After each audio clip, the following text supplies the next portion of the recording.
All right, my name's Christian, and I'm an amateur musician and composer of classical music. And I guess one of my big passions in life is the bowed psaltery.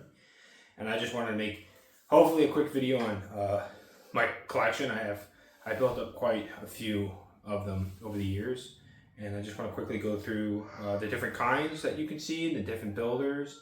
The purpose of this video is not going to be to kind of do a sound comparison. I don't think recordings do justice to the minute differences between the instruments. Plus, I was admittedly very lazy and didn't want to tune them all up because it would just take all day. One thing I'll say, if you hear a baby cooing in the background, it's because that is a baby cooing in the background. So I apologize for that in advance. We'll start off. This is my very first bowed psaltery, and what kind of got me into this whole thing, really. This is by Dave Lucas. It was built in 2008. Dave Lucas is a very common builder for this instrument in the sense that he must have had a prolific output. I imagine he's built thousands of these instruments. You will find these quite often online on eBay or Reverb or Facebook Marketplace. It's a 2-octave, so it starts out on G4. That's the G above middle C, and ends on G6. It's fully chromatic, with the exception that it's missing a G sharp, which is fairly it's a distinct feature of Dave Lucas and a couple other builders. For whatever reason, they left out the G sharp. I imagine it had to do with just the amount of space that was left. Another interesting feature of Dave Lucas is that he has this double back, and I think this was kind of the theory behind it was to increase maybe resonance. I don't know how effective it is. But I will say that the holes in it provide really nice areas to grip, especially when you're single bowing. And these instruments tend to be very slippery, and I really enjoy that. So no complaints there. The soundboard is plywood. I think most Dave Lucas's were plywood, so I would consider these instruments more of like a starter bowed psaltery, and not more like a sort of I don't want to say professional, but more of a professional bowed psaltery. With that said, the tone is great. This is one of my favorite bowed psalteries. The pen spacing on it is excellent. This is probably my go-to for single bowing. I just think the other ones, pretty much all the other ones that I have, need a little bit of adjustment on the bowing pins, or the pins on the bowing side of the instrument. But this one was perfect and needs no change. So it's pretty. I'll play a little bit.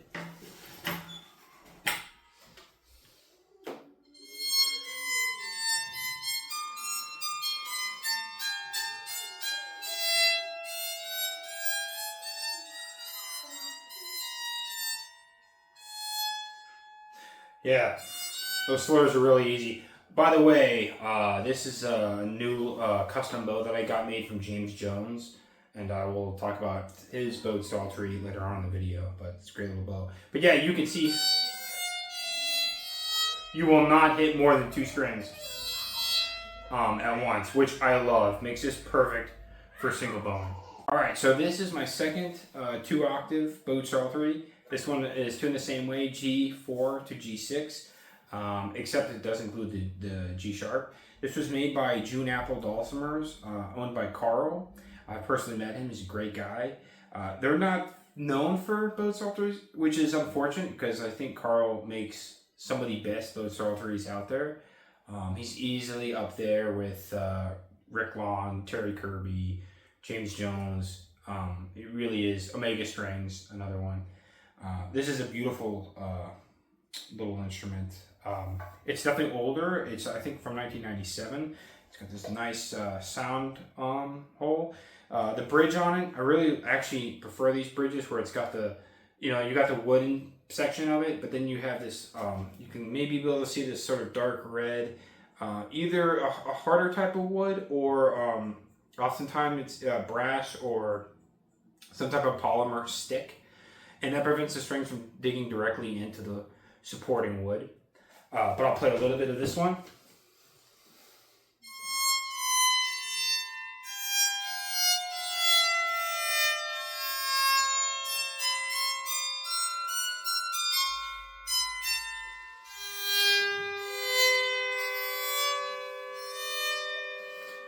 Beautiful tone. The sustain on it, the clarity on it is magnificent. I need to work on the pen spacing a little bit. That's not... whoever owned this, I think, messed with it a little bit when they were replacing strings. I do not think that was the original builder, June Apple, but it is something that I have to eventually get to. Because single bowing on this is not my favorite, but this is my favorite for double bowing with just a 2 octave. But again, June Apple, 1997, 2 octave. All right. The next one is my first 2.5 octave boat psaltery. This is made by Margeaux Dolezal in 1996. This one's kind of unique in the sense that it starts out on F4 and it ends on C7, which is very, very, very high up there. I almost can't hear it. Another unique feature of this one is the spacing between the bridge and the tuning pins. You don't typically see that wide of a gap, especially on newer boat psalteries in the 2000s. But Margeaux Dolezal, I guess, chose it as a design feature. Another thing is the bridge is solid wood, and I put a little bit of linen in there because when you go with a solid wood bridge, over time you will get the strings digging into the bridge, and eventually it could cause cracks or chipping. But so far, so good. The sides are kind of cool because it's multiple layers of different woods, and it's got this nice detail work right here. It's a pretty good sounding instrument. I actually restrung it when I originally got it and used mathematics to kind of get an ideal strain gauge, and I think it sounds fairly pretty.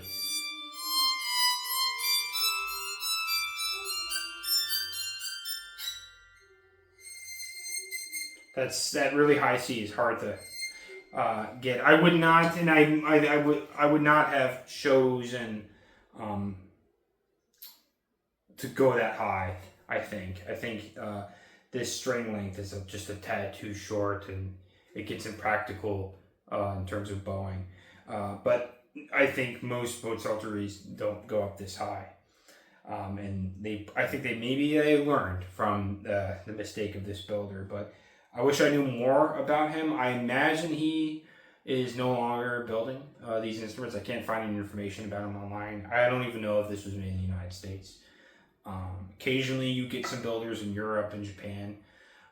So maybe. Just going off the name sounds kind of French to me, but I have no idea. If someone's watching this video and does know who Margeaux Dolezal is, let me know. I'd love to hear more about this builder.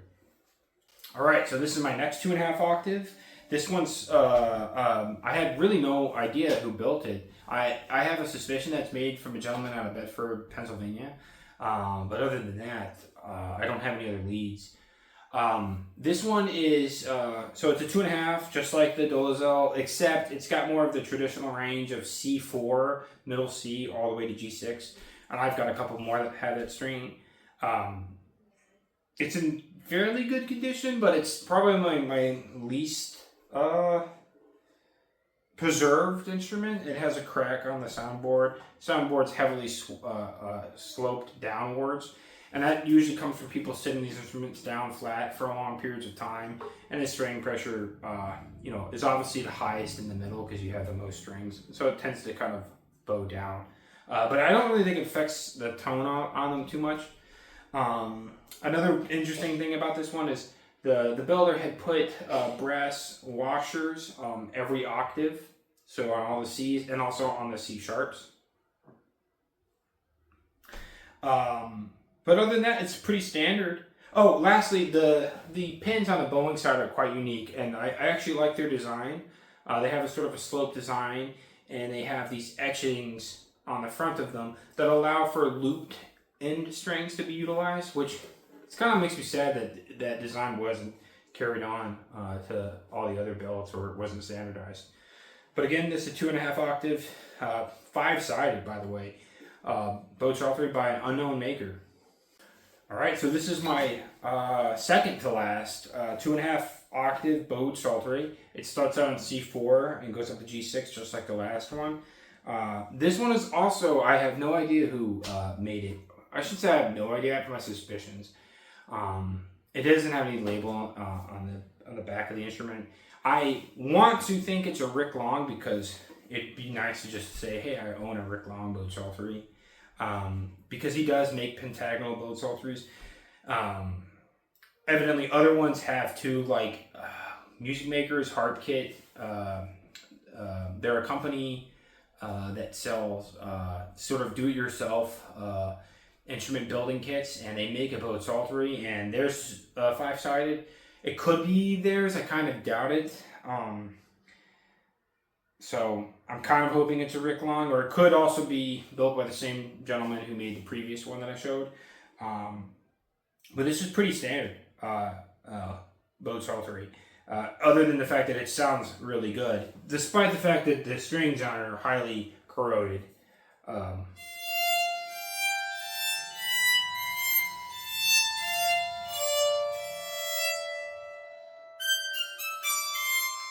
The string spacing on this one is also not equal. And so as you go higher up, the string spacing gets shorter. I call it Pythagorean spacing, just to give you some contrast. The pin spacing on the Dave Lucas is equal. I don't have a preference. I think this lends itself more towards equal tone and equal volume per string, which is important. And I think this one lends itself more to standardizing movements across the soundboard when you're double bowing. So they both have their advantages and maybe disadvantages. But yeah, that is my 2.5 octave boat psaltery by an unknown builder, hopefully Rick Long. I don't know. If anyone, again, is watching this video and can identify this, that'd be great. I might post in one of the Facebook forums to see if anyone knows who made this. Alright, so finally my last 2.5 octave bow psaltery. I'm getting tired of saying that. This is by Omega Strings.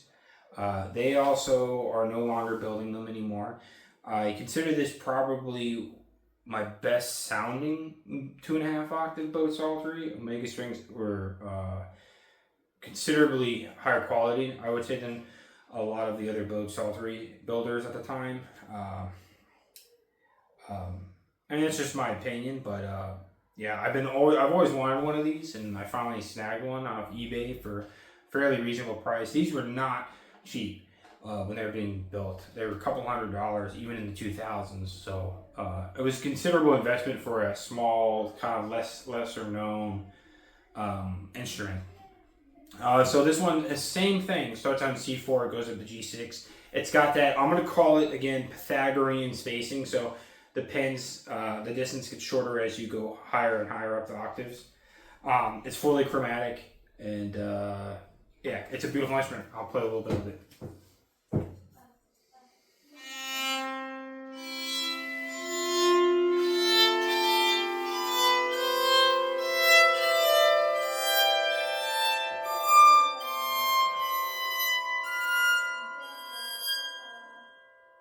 Great tone, very even throughout. Yeah, easily one of my favorite boat psalteries that I have. All right, so this is my newest boat psaltery. I got this for a really good price on eBay as well. It's a 3.5 octave boat. It's a 3 octave boat psaltery by Dave Lucas. So same maker as the little 2 octave one that I had. It starts out on G3 and ends on G6, so it's an octave below, it extends down an octave below the other 2 octave bow psalteries. Again, like all Dave Lucas's that I've seen, it's missing the G sharp. The other interesting thing about this one, it doesn't have the double back that you'll see on his 2 and 2.5 octaves, and it doesn't have any sort of carvings or extra ornaments on the front. So it's a very plain looking bow psaltery, but it sounds really good and it's in great condition. I have it tuned in correctly. Right now it's tuned to A4.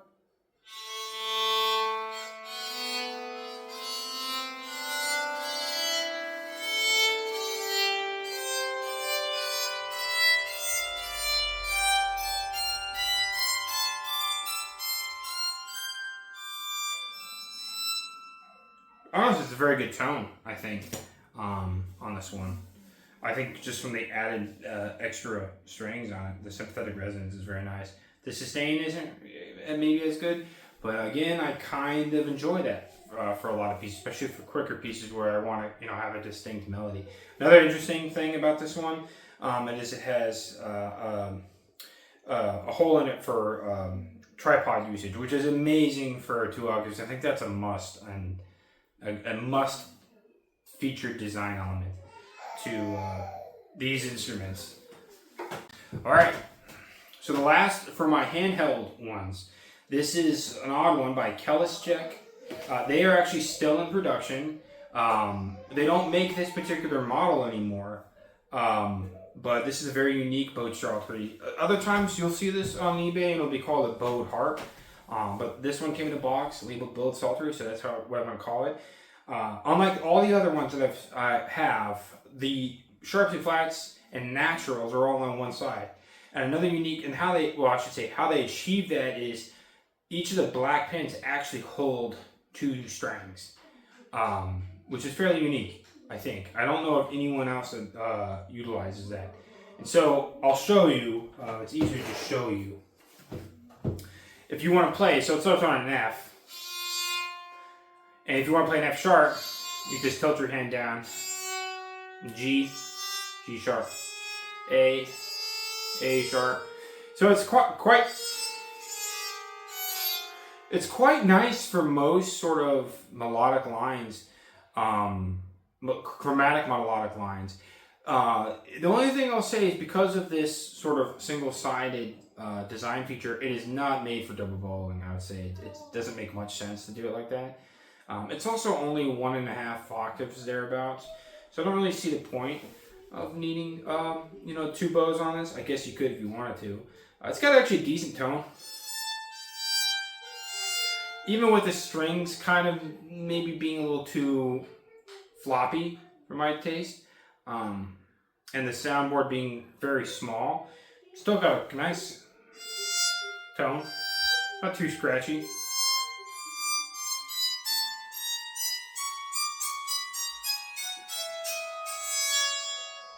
But yeah, but this again is by Kelischek. By the way, this is probably from I think it's from the late 70s or early 80s. I have the year, but just kind of forgot it. So this is actually my oldest bowed psaltery. Alright, so if you've been subscribed to my channel, you've been watching my channel, you'll see I record a lot of videos with this particular instrument. This is the Cello bowed psaltery by Kirby of Spring Creek Psalteries. It's a 2 octave. But it starts on a G2 and goes all the way up to G4. So think of it as, your normal 2 octave bowed psaltery, but transposed down 2 octaves below that. So this to me has like the range of like a bass or a cello. More of a cello, I would say.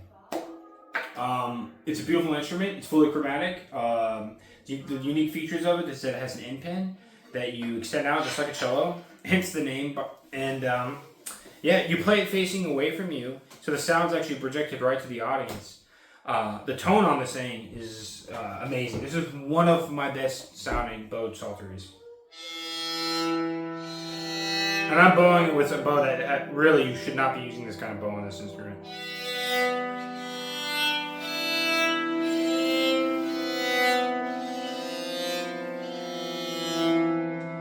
I think Kirby was able to achieve a really nice tone on this design because he used wound strings. So most bowed psaltery builders use monolithic plain strings.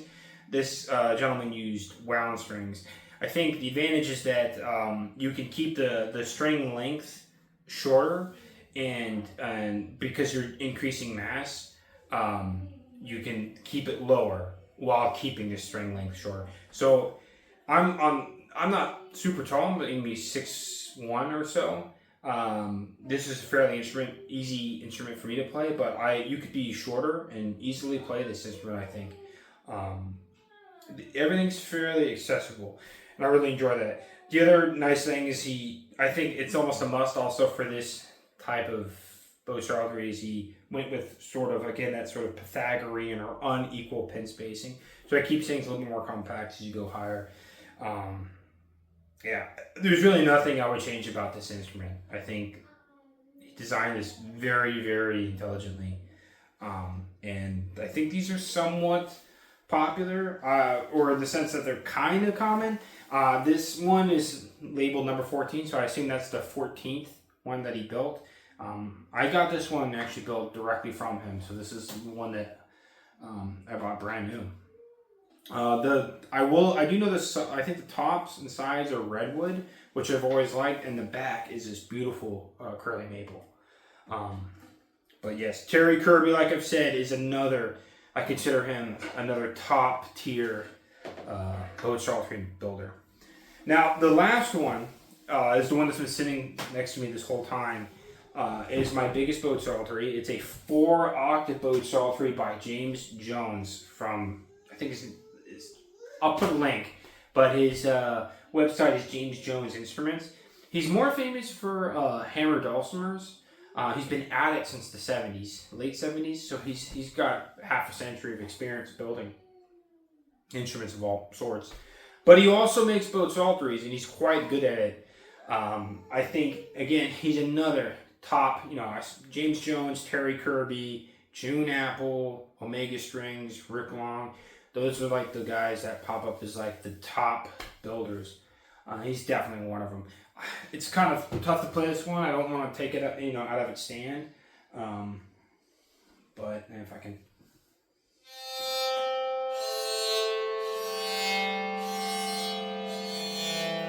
Sounds a little squeaky because I'm just bowing this in the most lazy way possible. But the tone on it is amazing, and the volume on it is incredible because of all of the strings that it has. It's a full 4-octave range, so you've got all those strings resonating. But yeah, it's a great instrument.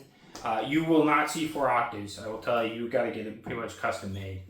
So, but that's it. That's my collection. I hope this gives you at least kind of a reference if you're ever interested in purchasing one of these.